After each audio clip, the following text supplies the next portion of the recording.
Welcome to this episode 2 of season 1, Coffee with Charles. Thank you for joining us, and we'll be, as usual, tackling your questions. As different people write to me, I'll be talking about the answers that I think are, in my opinion, the best thing that I can give you. So today, let's go back and see more questions and what people are asking. And if you really want to write to us, please look at that WhatsApp number on your screen now and send me a WhatsApp message with your question, and we'll cover that question in the coming episodes. You've had such stories. Somebody is conflicted, they have a conflict. Instead of sitting down and resolving that conflict, then the person begins to be very, away. He begins to take off, he begins to hide or keep quiet. It's a red flag. It's a red flag. You should always remember, things that happen before a marriage are going to be multiplied in that marriage.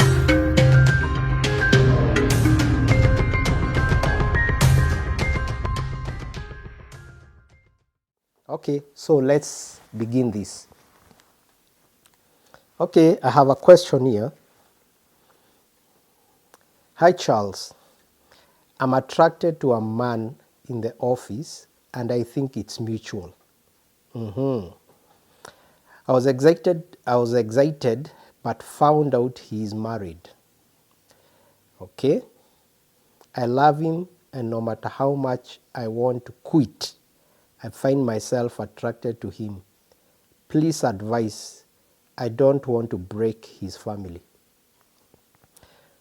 So this question and this kind of questions keep popping up, and it shows you it's a reality that is happening in our nation. It's a reality happening in the global nations, because people kind of get into these scenarios, and I at times I just think it's always begins with a temptation, or it begins innocently, not knowing even what kind of a person this is. Maybe you're single, you're just looking out for a man, and then here comes a man in the office, like this question, talks to you in a kind way, and you think like, wow, this guy is good. This guy, we can do something, can move this thing forward. And then you get deep into it. You have these dates, you get deep into it, and then you start discovering some things you didn't know. So, for example, you discover this guy is married, and then you are so deep into it that you begin to get the guilt conscience that tells you don't relate with a married person. And let me tell you, there are some guys who even don't have that conscience. They don't even care. I mean, their conscience is seared, as the Bible says. So they don't care. But you, to ask this question, you don't want to break his family, means that you have a conscience that is alive, it's working. And you feel it's wrong to do this, but you're already too deep, you're too attracted, you're too hooked up. And at times, these are just a sad story.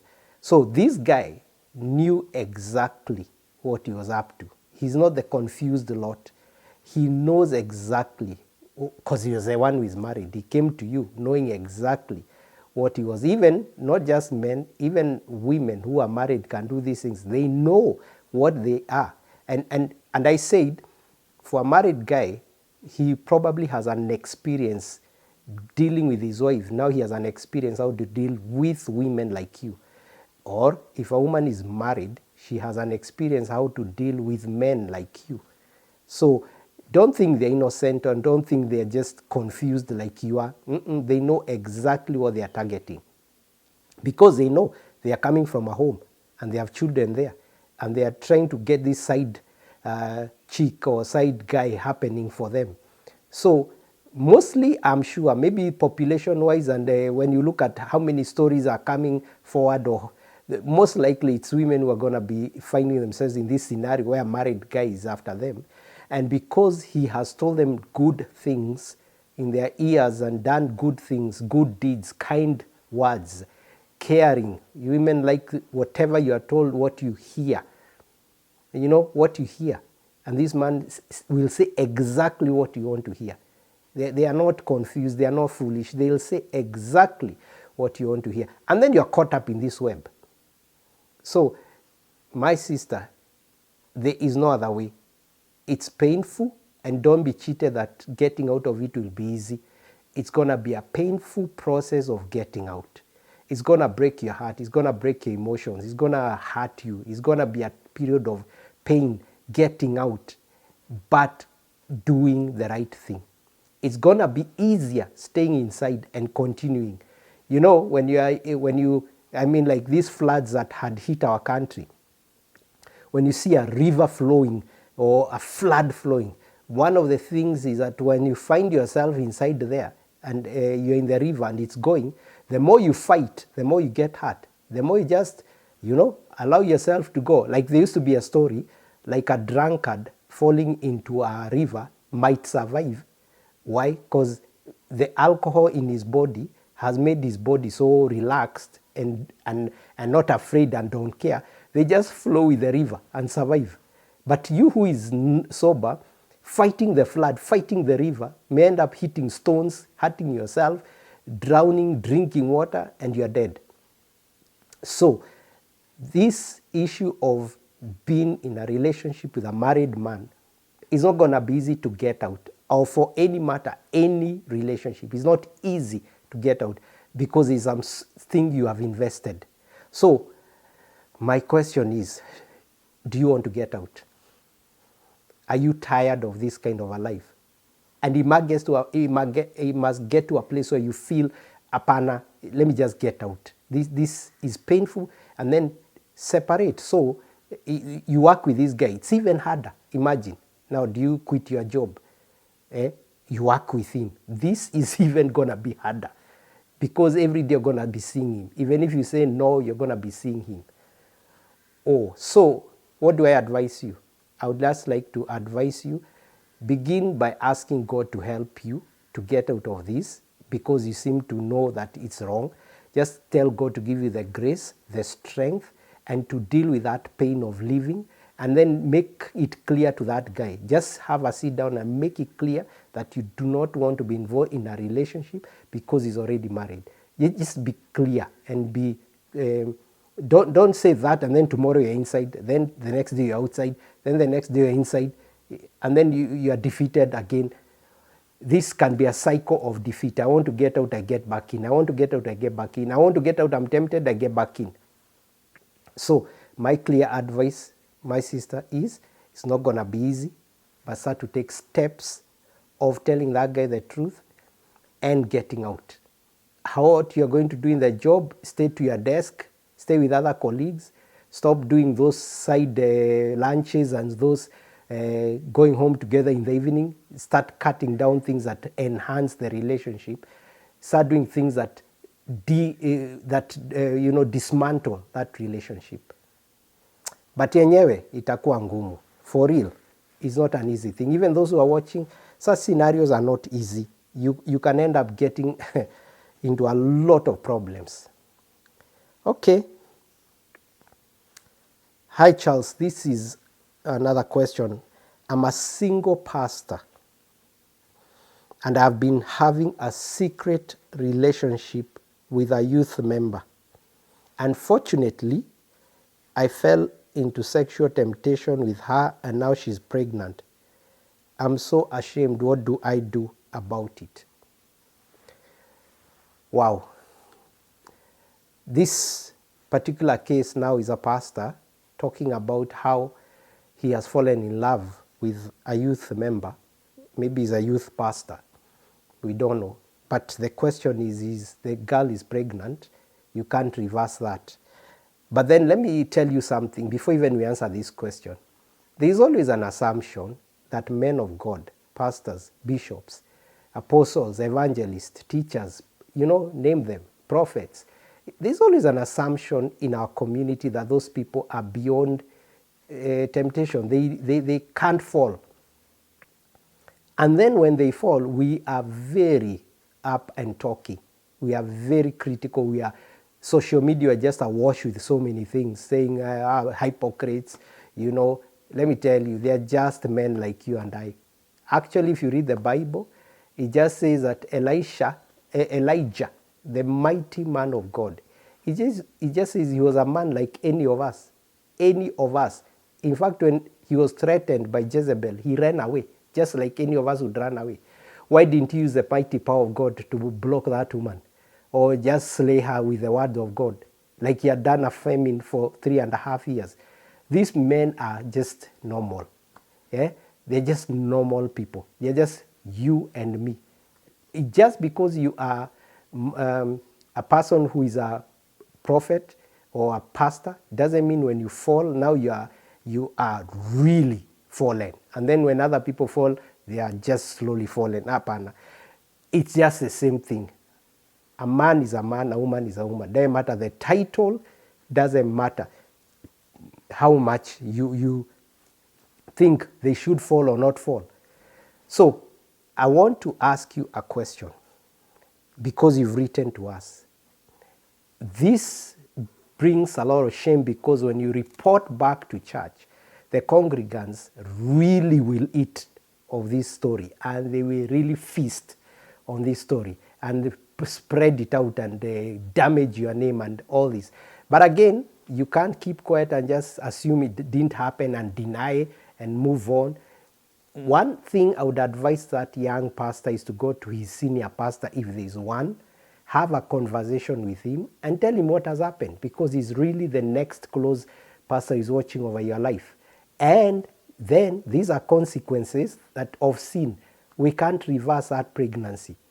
And even going to abort that pregnancy is another sin, because God says that life begins in the womb. I knew you even before you were born. And so even going to to flush out that baby is double wrong. So the best thing you do is, you went through that path. It's not going to be easy to face the people, but you're going to do the right thing. What's the right thing? You're going to ask those people, or rather you're going to go to church and see what happened. And no matter what happens, no matter how much they speak, why don't you go ahead? If that was a true relationship and you love her, why don't you go ahead and then finish this relationship? Probably if you are intending to get married, then get married. If you're intending to just date and you're not intending to get married, then fine. Let the child be born. See how you support that. But eventually the noise will go down and life moves on. Once you repent and you are restored, your calling might not be as it used to be, but it's still there. Yeah, because people may not be, like, they may be judgmental, but you have done the right thing. You have done the right thing. You'll not believe a guilty man. You said what you did. You're out of there. I remember there are churches which, if you sinned, you'd be told to go on the pulpit, confess your sins to the congregation, those days. And then the congregations would not be clapping, they would be shocked. And then, there would be a month or 2 months or 3 months of really aibu and shame on you and all that. But, guys, do you even remember what happened to those guys? Some left church, some went away, ashamed. But do you have to kill the person who is already down? So, we as the believers have to restore these people. We have to accept that they just fell just like would have fallen. It's only that that temptation didn't come to our side the way it came to his side. But even the Bible says, watch when someone else is going through that, lest even you be tempted and fall. So tuwe grace, huyo msee nakuambia rudi tu, repent, enda useme, restore yourself. Kama ni relationship ya ukweli, then ask that girl for if you can see how you're going to push that relationship forward. That baby remains a blessing. That baby is not a baby of ati alipatikana out of wedlock or through fornication. Hakuna kitu kama hiyo. The baby is blessed and the baby will be born blessed because the baby is a creation of God. Kama God hakutaka ingefanyika, but ilifanyika. So that baby is there. So please, tuache kuchapa watu wako chini. Tujiangalie.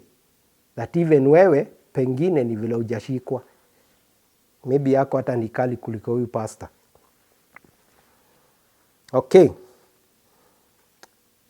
Dear Charles, I'm engaged to a good guy. We have plans to get married in the near future. However, when he gets into a fight, he goes off grid, puts off his phone, and I cannot access him for days. When he comes back, he doesn't say where he went. I'm afraid of getting married to this guy. So, what I get from this story is conflict resolution. Like these guys, when they have a conflict, the guy disappears and he takes off. He starts his quiet time and then he goes off the grid, puts off his phone. And they're in a relationship, they're engaged. They're supposed to be talking about their wedding, which is coming pretty soon, I'm sure. Now, that begins to throw red flags that if you are married and you have that conflict, what will happen to this guy? Will he disappear again off grid? And I'm sure you've had such stories. Somebody is conflicted, they have a conflict, instead of sitting down and resolving that conflict, then the person begins to be very, away. He begins to take off, he begins to hide or keep quiet or, take a trip, disappear. Let me tell you, it's a red flag. It's a red flag that you should always remember things that happen before a marriage are going to be multiplied in that marriage. They're going to be more in that marriage. They're going to be extremely multiplied. Good measure, pressed down, shaken together in that marriage. What you see outside, the two tabias, the two flags outside, they are going to be massive flags inside. If somebody is disappearing now, imagine what they'll do when they are married. If somebody is not resolving conflict before married, will they resolve after? So this guy is a scenario where some people, how they resolve a conflict is keeping quiet and disappearing. How others solve conflict is aggression, confronting. They want to confront the person, kaa hapa chini tuongee, and I'm telling you you're going to solve this thing, whether you like it or not, and they are vicious, they want to do it now. The other person is maybe apana, I don't want now, I want to keep quiet, I want to go away. And then when the person who is aggressive insists, they go quiet or they go off grid. They leave, they go. So what do? You need to have a sit down. Maybe even this guy, Asha Hepa, so even getting him is not a sit down. But you need maybe even to write to him, maybe a message and say, we need to talk, this can't go on. And you have to put your foot down. You have to draw the line. There are some things, if you cannot resolve conflicts before you get married, most likely to be a whole huge issue inside marriage. So what am I saying? Call the guy. You have to talk to him. Sit down. You're engaged. You're going to get married in a few months. So sit down and talk and say, how best can we resolve this conflict? And if you can't help yourselves, why don't you seek counseling? Why don't you see a counselor? And at times I must say, you go to someone who is not a counselor or who is not trained, or a pastor or somebody, wamta, and they give you wrong advice. I'm saying a professional counselor, go see them. You'll pay some money, go sit down with them, and they can be able to say, you guys have a problem in conflict resolution, communication, and this is how best you can, go about it. And that place you can have a three-man party, if I would call it that, and solve your problems before that counselor. He will not tell you what to go do, but he will suggest to you things that you are probably not seeing. And then you have to take a choice of seeing, like when you get mad, what do? So you have to unlearn. You unlearn the bad things you do, which takes time, but you learn the things you're supposed to do. The new information that you are learning what to do erases the bad information of what you used to do. So this guy has to grow in a way to end conflict by resolving it, by sitting down there and resolving it. It's never easy. It can prolong, it may be disagreements, it may not be resolvable. Others are just like, that is my way of thinking and I will not change. But how you react when a conflict is there. Living is going to be a bit funny because the person who is there doesn't know even when you'll come back or where you go to. It even creates more suspicion, like where did you go to, So that person needs to come back, and get this help. So maybe talk to somebody who is able to help you and to be able to train the two of you how to deal with these things. Otherwise, you may have a marriage where you are married 5 years and 2.5 of those years the guy is disappeared. We don't want that. All right. And as I said, if you have a question, look at that WhatsApp number there and write to me on WhatsApp. Just say, hi, Charles, and we'll get to answer your question in the coming episodes. Hi, Charles. I'm dating this girl who I love very much, but there's a guy who keeps texting her and visiting her. I have found them several times together, but she denies, saying that they are just friends. I'm lost and hurt. I don't know what to do. Wow. Si ni kawaida. Maybe kwanza sana sana college. It's kawaida. People have these strings of friends. So when you get into a relationship, you find someone has friends that were there. And if you're not getting married, there is no reason not to have those many friends around you. A girl can have very many boys around you, and the guy can have so many girls around him. But if you are getting serious, because when you are talking about a relationship, it's going to be two people. 3 is a crowd, as they say. It's going to be two people. It's going to be two. So if you're not ready for two, I just say keep your peace with many. Don't force it. If you're not willing to release, and then if you're not talking about marriage, if it's not a serious relationship, then you are free to mingle. You are free to go wherever you want. And even I said earlier, if your age does not really say you're getting married soon, really, why are you tying yourself to one person? Just enjoy all these friends. Enjoy them, all of them. They are your friends. If it's a guy and you have female friends, if it's a young lady and you have male friends, fine. But for a relationship, it's exclusive. It has to be the two people. And if you're going to enter there, you must think, like, am I ready to give up all this crowd for this guy? Or if I'm ready to give all this, opposite sex for this guy, for this lady? Maybe not. So why throw yourself inside there? Tafadhali. Don't waste somebody's time at you're so serious. Because these guys keep texting, keep coming. You go to visit your girlfriend, like this guy is finding the guy there. he's trying to tell the girl, hey, I'm the only supposed to be here. The girl is not understanding that. So you are hurt and you feel lost. Why don't you have a sit down with this girl and say, for me, I'm committing to a long-term relationship and I don't feel comfortable you having other people, and especially this kind of close relationship where this guy is all over you and all over texting you.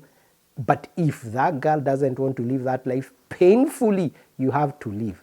As I said, it's not going to be easy, but if you are serious, you want someone to settle with, and she's not ready, let go. Easier said, let go than done. It's going to be painful. It's going to be a process of detaching because you got there inside with a process, handling that process. So my question is for you, young man who feels very hurt. I hope your side is clean, that there is no one really following you as a crowd or crowding your relationship. But on the girl side, if she has decided she's not ready, then you have to allow her. As time goes, people grow up. People release. Maybe she's not yet there, or maybe you're already there and she's not yet there. How she's still enjoying different people and different boys. So what do? Tone it down and maybe begin to see if you are too serious and this one is not serious. well, maybe it's not the one. So you tone down, you clean up the house, you clean up your emotions, which is going to be tough, but then you're going to be safer and you're going to be happier and you're going to be off this thing in the future.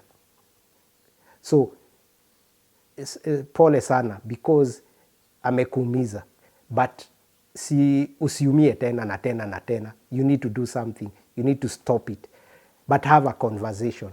Kaeni chini, have a conversation, akwambie why anafanya hivyo and why these girls are doing, why this girl is doing that. Utajua what to do next, and the decision you take must be yours. All right. So we come to our final question before we close the show. And this question is, hi Charles, I met a guy who I suspect is gay. He keeps sending me sexual laced messages and buys me lunch every day. He recently told me he likes me and I was very afraid since I'm straight. I don't know how to tell him off. Please help. Hey, my friend, you've noticed this guy is not straight, is gay. And today, yeah, that's a reality. There are people around us who have that kind of orientation and are quiet about it. And at times, you notice they are behaving in a strange way around guys. Or if it's lesbian, they are behaving strangely around women. And you've noticed this guy is, strange to you. He's like wants a relationship and you are not dating a man. You are dating a woman. So fast, you know what you are. It's not that you're confused. However, if he buys you lunch every day, I don't know what kind of friendship you've had with him and why he has this thing. And maybe it's time to confront this entire thing. So hizo malunch zako umekuwa ukikula for free, unajua vitu si for free. In fact, let me say this. Guys, whether you are in this situation like this gay guy wanting this straight man, or you're just heterosexual, it's a boy and a girl, hakuna hizi malunch free. You ask yourself a question, where am I getting free lunches? Why am I being taken to movies? Why am I being bought gifts? Hakuna chabure. It's not that guy is wasting his money or that lady is wasting her money. Why is someone giving you money? Why is someone paying your apartment? Why is someone paying your needs and wants? Why is somebody doing that? There's always a goal. And when you see someone is overdoing something and doing something and you are just taking it, you are just enjoying it, and then you're so shocked when they demand what they want. I heard this story, and I just heard someone say in prison, it's very hard to get food. And for that matter, maybe the better food. Maybe when they serve food, it's usually, the best portions are served, the rest of the useless, stew. Kama hizo za high school, hizo ma stew hazina taste. Then there's this guy in prison who starts bringing you food because you are a newcomer there. He starts bringing you food. He starts, when others are fighting him, he's a bouncer there. He gets the food, brings it to you. You are enjoying the food. You're enjoying the food, you're enjoying the food. Then one day he says, hey, niaje, si sasa unipatie, let's get down, let's go to bed with you. And then the guy says, me, I'm a straight guy, don't do these things. Then the guy stops bringing you food and starts rationing it. And then you start starving. And now you can't even get the food you used to get. And now you are starting to feel hungry and really desperate. And this guy is just waiting for you to break down and say, hey manzi, si unisaidie na food. Alafu akwambia, nawe si unisaidie vile nilikuambia, tuende kwa bed. Alafu, and some guys really get desperate, they give in. So hakuna chabure. This guy was been following you, buying you lunches. What were they for? Ndio umekula huko tu manyama, machapati, mama dondo na manini. You've just been enjoying. And then now he's demanding what he wants. Well, it's time also to tell him you are not that way. And you instead of getting afraid, I think you should just tell him you're not that kind of a person and you are not going that direction. and then severe that relationship. Keep it off. Now hizo malanchi zenyu, you don't have common values. Him is looking at you like a boyfriend, you are looking at him like a friend. So jitoe, my friend. And let me tell you, this value system, what is happening is that community is trying to make these things normal in our society, that it's normal, but it's not normal. So if you know you are not that kind of a person, don't flow. Just be bold and say what is your stand. Mi ni msee straight, nafanyanga boy na girl. Wewe kama unafanya boy ama girl na girl, mi siko hapo. And you take your stand, because them they are bold enough to say what they want. Why can't we be bold enough to also say what we want? Otherwise, wewe utashika huko, utajikuta in problems.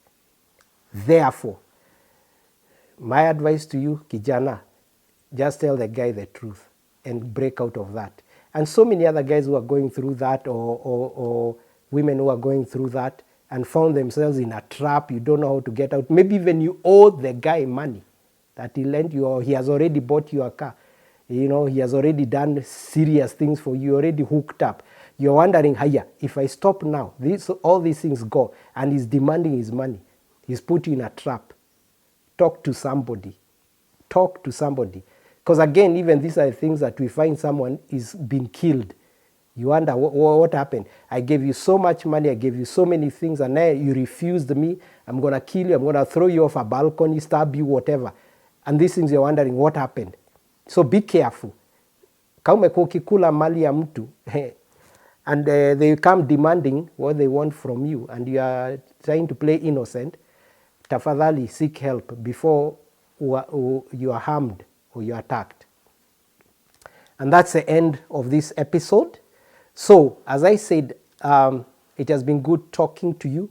And if you have any questions, there's a number down there, a WhatsApp line. Could you just write to me and just say, hi, Charles, and write your name. This is Coffee with Charles. We'll be back in the 3rd episode in this season 1. God bless you, and thank you for watching. Please subscribe, and please hit the notification bell for future reference to this program. God bless you.